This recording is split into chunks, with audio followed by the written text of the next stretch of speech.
It's not record violence or Taliban control of territory they're fleeing, not ISIS or unparalleled airstrikes by the coalition that has finally forced them from their homes.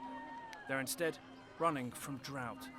A record dry spell, forcing more families in Afghanistan from their homes this year than the war has.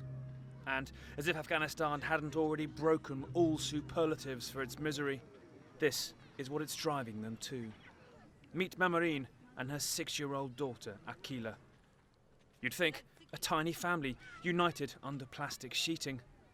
But desperation means it hasn't turned out that way.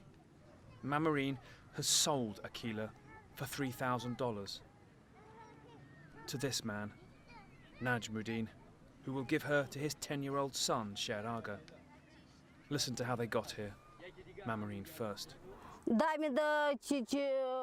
I fled my village, she says, with my 3 children because of severe drought. I came here thinking I will receive some assistance, but I got nothing. To avoid starvation among my children, I gave my daughter to a man for about $3,000, but have only got $70 so far. I had no money, no food, and no breadwinner. My husband was also killed. She doesn't know that I've sold her. How could she know?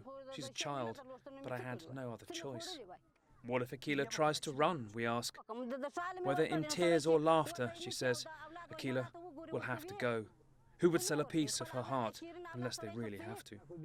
Akila's buyer, Najmuddin, thinks buying a 6-year-old girl is an act of charity. Her family don't have anything to eat, he says. They were hungry.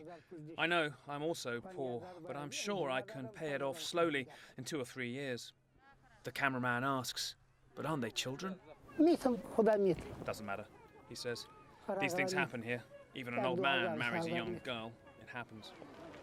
Najmuddin also fled the drought.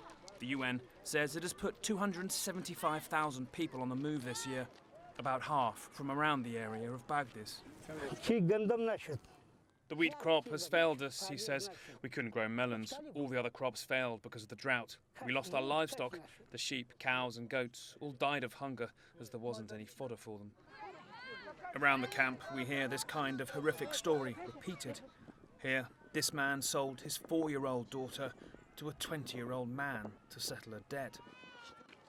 It is a world of survival and unimaginable choices, where families must betray each other just to live.